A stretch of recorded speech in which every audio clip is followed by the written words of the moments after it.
nuevamente por aquí, como les había anunciado, hoy día tenemos una entrevista interesante, informativa, también por supuesto con nuestro doctor Gustavo Ortega, que vamos a conversar y preguntarle sobre las infecciones respiratorias agudas. ¿Cómo está? Muy buenos días, bienvenido. Muchas gracias por la invitación y por supuesto a nuestros teleaudientes que semana a semana nos siguen a través de este programa que de lunes a sábado entretiene pues a las familias arequipeñas y que permite pues intercambiar opiniones, traer cultura, traer novedades, todo lo que Nuevo Día Magazine trae siempre. Así es, hoy día estamos tocando las infecciones respiratorias agudas. Para comenzar la entrevista me gustaría preguntarle, pues, ¿qué se sobreentiende como una infección respiratoria aguda? Perfecto. Es de preocupación en estos momentos en que ya hemos iniciado el cambio de clima por la estación, el otoño ya se está acercando, el frío se siente más, sobre todo en los extremos de la vida, primordialmente menores de edad y adultos mayores, y esto trae como consecuencia una preocupación. Procesos respiratorios de índole diversa que duran o que tienen una duración, deberían tener una duración menor a los 14 días.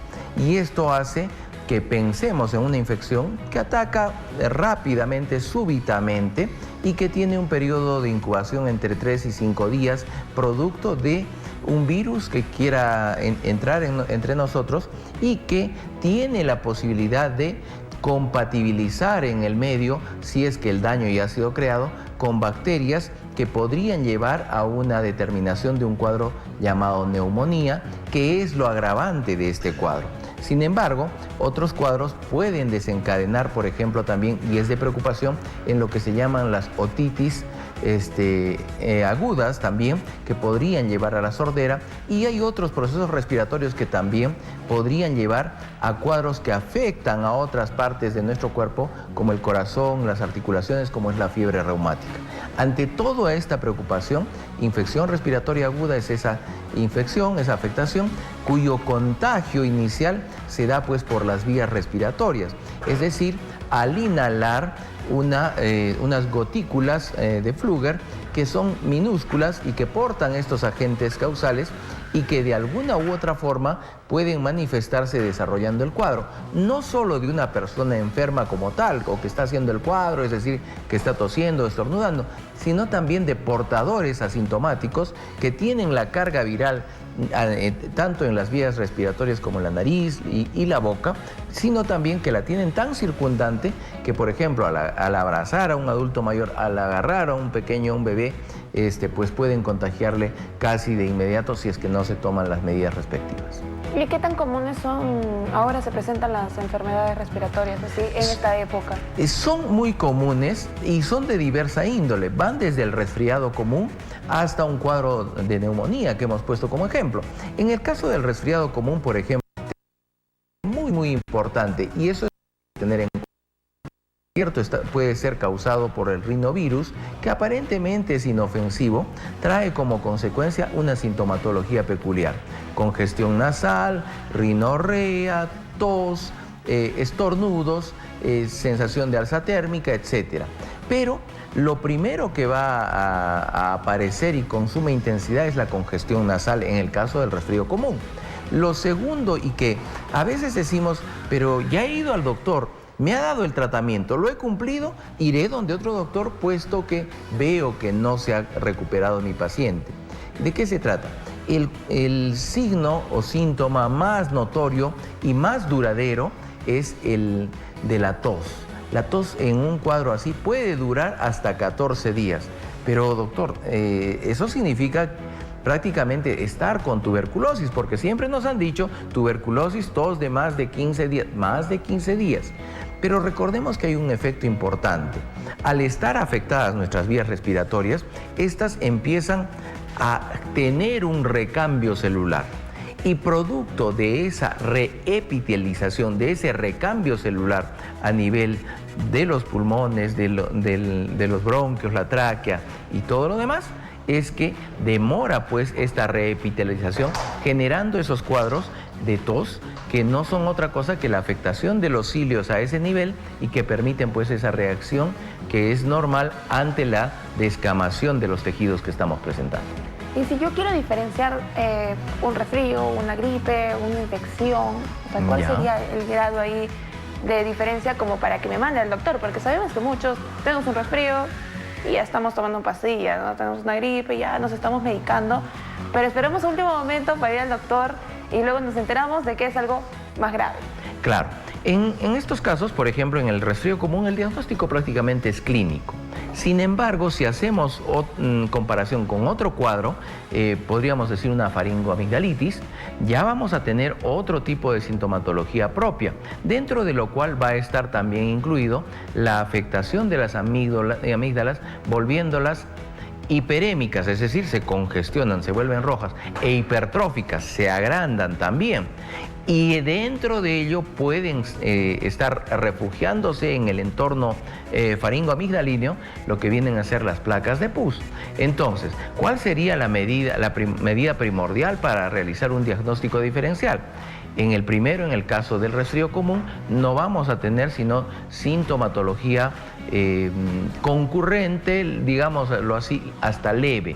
Sin embargo, en la faringoamigdalitis vamos a tener la presencia de un cuadro que va a tener no solo las placas de pus, sino también puede ser determinado, diagnosticado, no solo clínicamente, sino también con la ayuda de un cultivo de secreción faríngea que va a permitir dos cosas. Pero doctor, hay doctores que me dicen que no necesito eso, de frente van al grano, como se dice. Es cierto.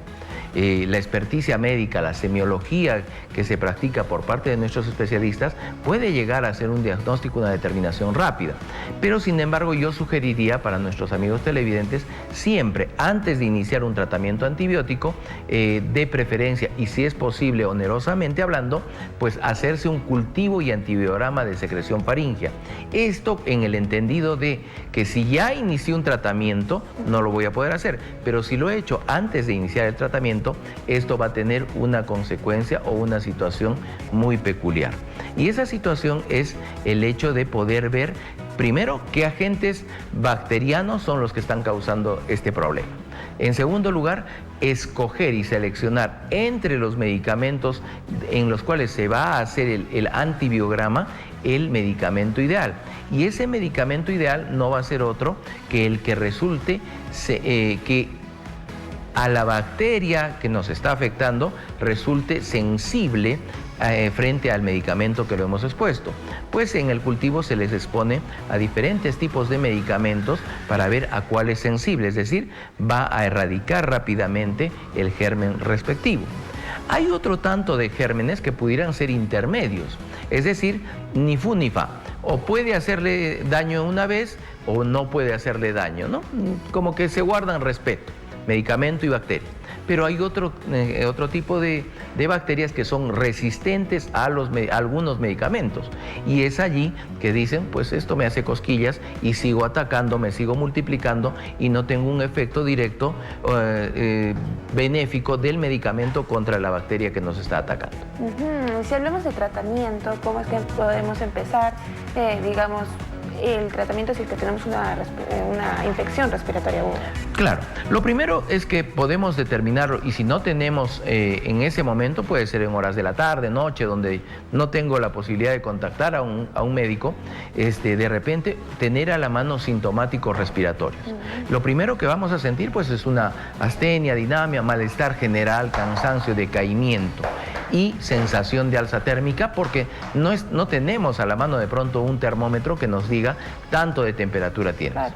Entonces, aplicamos un antipirético, muy común, muy conocido como sería el paracetamol. Se puede dar en adultos a razón de 500 miligramos cada 8 horas y o hasta un poquito más. Sin embargo, en niños tiene que estar controlado en base al peso del bebé. Tantos mililitros o tantas gotitas dependiendo del peso y la edad del bebé. Entonces, si controlamos la fiebre ya estamos simplemente viendo que de pronto es solo un cuadro que se puede controlar de esa manera. Lo segundo, ante la congestión nasal, podremos dar también dosificadamente y basándonos de pronto en la receta previa que se tuvo, un antihistamínico.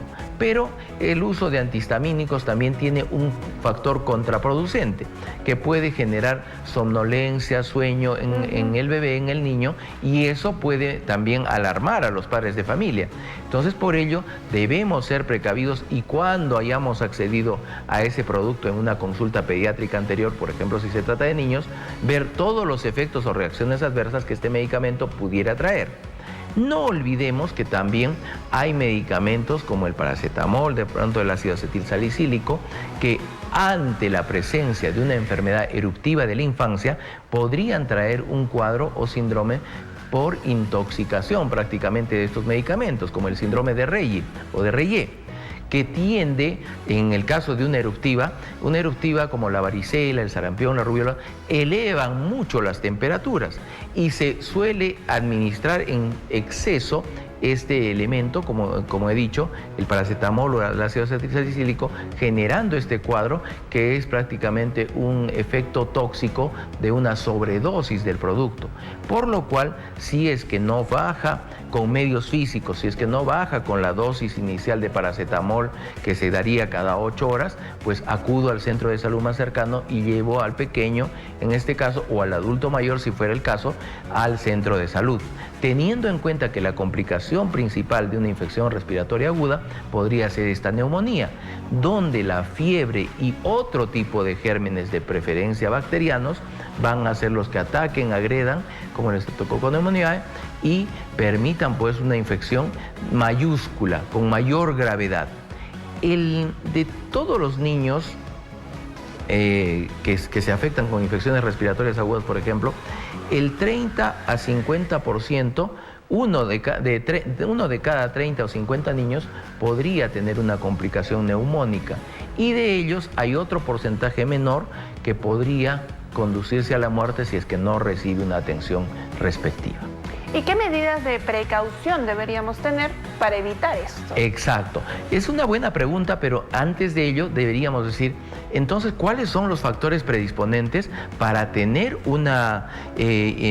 ser portadores o adquirir uno de estos tipos de infecciones respiratorias agudas? En primer lugar, está el hecho de tener un niño que no haya sido inmunizado adecuadamente. Un niño que no haya recibido lactancia materna exclusiva durante los 6 primeros meses de vida.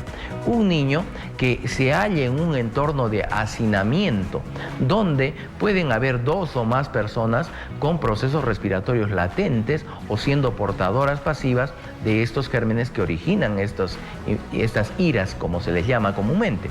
También un domicilio donde el ambiente esté muy cargado. De repente es un domicilio con cuarto único y donde se cocina a fogón, a leña, lo cual va debilitando pues nuestras vías respiratorias.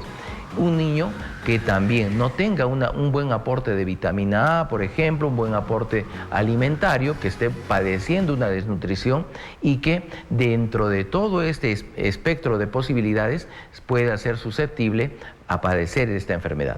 Entonces, hemos hablado de los factores predisponentes y ahí vendría tu pregunta, que es ¿qué podemos hacer en ese caso ya de tener un niño que está susceptible, pero que todavía no se ha contagiado, ¿no?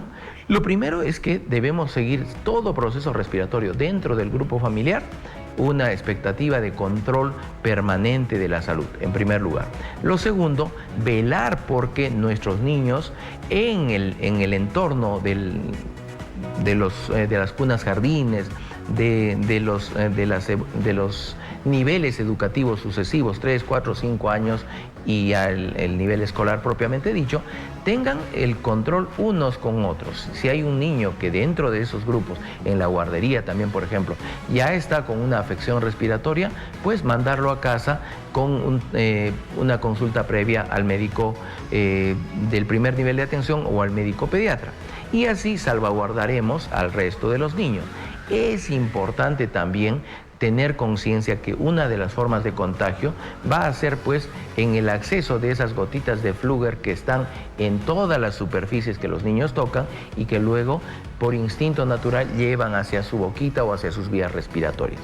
De esa forma empezamos a hacer prevención y obviamente alimentando a nuestros pequeños con una dieta variada y sobre todo en este tiempo a predominio de cítricos que permita pues tener una defensa propia natural y no recurrir a un suplemento que siempre tiene la virtud de ser un suplemento, pero ante la sobredosis del suplemento también va a haber excreción del mismo, es decir, no se aprovecha de manera natural como lo haría en una ración normal de frutas y verduras frescas, por poner un ejemplo. Creo que igual también es importante la educación en casa por el tema de la limpieza, o sea, el lavado correcto de manos, o sea, constantemente, incluso también de parte de los padres, ¿no? O sea, para que todos nos cuidemos. Y si hablamos, por ejemplo, del tema de las vacunas, ¿qué tan importante es hoy en día también para prevenir ciertas infecciones más adelante? Así es. Hay algunas vacunas que van a prevenir afecciones virales, y sobre todo las eruptivas de la infancia, que comienzan con un proceso respiratorio y que después ya se tornan o aparecen de manera natural, explayándose en su desarrollo en el cuerpo de nuestros niños. Estas mismas vacunas, dentro de ellas se encuentra la vacuna para el neumococo. La vacuna para el neumococo que va a tener una doble función, tanto en los niños como en los adultos mayores. Y así vamos a prevenir que estos dos grupos de riesgo y de cuidado tengan pues niveles de prevención y promoción de la salud adecuados, evitando obviamente los cambios bruscos de temperatura, evitando también enriquecernos de alimentos que vienen a convertirse en alimentos chatarra y que no nutren, sino por el contrario, simplemente llenan el estomaguito, pero no tienen una función reconstructiva de nuestro organismo. Es por ello que siempre invocamos a una dieta variada, que esté siempre vigente en proteínas, en lípidos y algo de carbohidratos para que la salud del niño pueda ir mejorando. Así es.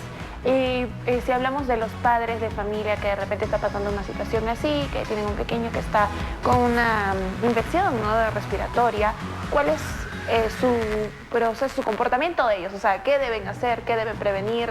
¿Cómo deben actuar ante esta situación? Incluso para ellos también. Así es. Lo primero es, si es uno de los menores que está ya padeciendo de una infección, ¿podremos aislarlo? Sí, se podría. Pero si estamos en altas horas de la noche, si recién ha aparecido el cuadro, pues obviamente podremos dar sintomáticos.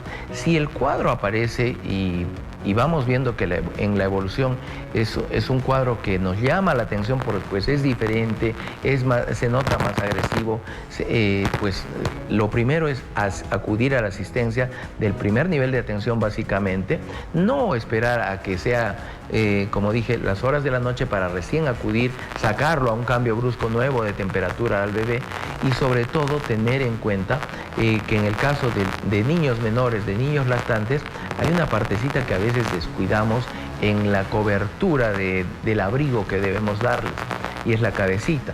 El niño tiene un gran porcentaje de su cuerpo en la cabecita, por eso es importante que tenga una vestimenta que cubra la misma, que no sea de lana para evitar sudoración y la aparición de una granujita en el rostro, y obviamente que si lo sacamos bien abrigadito podremos llevarlo a la asistencia pública donde va a poder recibir atención y sobre todo hay un detalle, no descuidar lo que viene a ser la dosificación de la medicación que se da.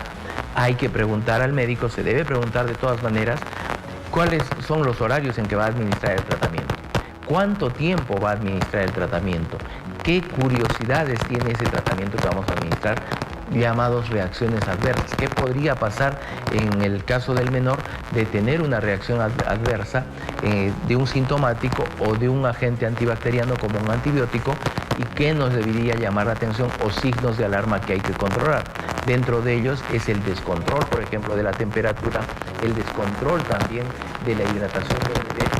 Bebés que de repente empiezan a dejar de tener una buena tolerancia oral, hay que prever que tienen que recibir de todas maneras hidratación. Si no tolera la vía oral, será por vía endovenosa, se buscará la alternativa, pero de alguna u otra manera evitar salvaguardar todos los sistemas que funcionan en el bebé para que de alguna u otra manera también evolucionemos analizando no solo lo que ingiere, sino también lo que elimina, cantidad de orinas que elimina, cantidad o número de veces que acude o que llena el pañal prácticamente. Son datos importantes que los padres deben ir teniendo en cuenta, al igual que si es que se ingiere algún medicamento, ver si hay la aparición de alguna reacción alérgica, algún rash o algo que pueda notificar o llamar la atención de nuestros padres de familia. Así es, tiene toda la razón. Hoy en día hay que tener bastante cuidado también con la exposición al clima, con los pequeños, en la familia. Si es que alguien está presentando algún problemita respiratorio, no lo dejemos a último momento. Ya saben que la salud es primordial. ¿Qué mensaje final le daría a toda la población que nos está mirando sobre la importancia de las infecciones respiratorias, de hoy en día cuidar eso? Lo primero, como hemos dicho, ante cualquier signo o síntoma, consultar con el médico de cabecera, el médico de primera atención, no dejarnos llevar porque ya pasará. Siempre tener a mano también algunos sintomáticos, como es un antipirético, en el caso del paracetamol, algún antihistamínico para evitar la congestión nasal. En el caso de los bebés, pues hay un medicamento sumamente sencillo de usar, que son las soluciones salinas, que echadas en las fosas nasales adecuadamente, pues van a evitar esa congestión nasal. Lo tercero es mejorar la alimentación del bebé, tener en cuenta que al introducirlo en una cuna jardín, al introducirlo en los primeros niveles de educación, va a ser posible de que empiece a adquirir alguna de estas enfermedades. Pero si no las adquiere, obviamente no va a generar defensas y obviamente que vamos a tenerlo en una burbuja hasta que haya un cuadro que sí pues llame poderosamente la atención, pues lo va a desmejorar inmediatamente. El esquema de vacunación de los niños desde muy pequeños va de la mano con una evaluación o control del crecimiento y desarrollo del niño, que lo hacen en todos los establecimientos de salud. Y eso tiene que hacerse secuenciadamente ordenado y llevado con un carnet que va a permitir decir, este niño evoluciona y crece no solo en peso y en talla, sino también en el desarrollo de menor cantidad de infecciones respiratorias, menor cantidad de infecciones de tipo diarreico, que es la consecuencia de que este bebé pueda crecer adecuadamente y tenga un peso y una talla acordes a la edad que van teniendo, ¿no? Pues ahí está la recomendación final para todos ustedes. Tomemos la importancia del caso, de lo que es nuestra salud. Bien, me gustaría que le comente a la gente cómo es que lo puede contactar.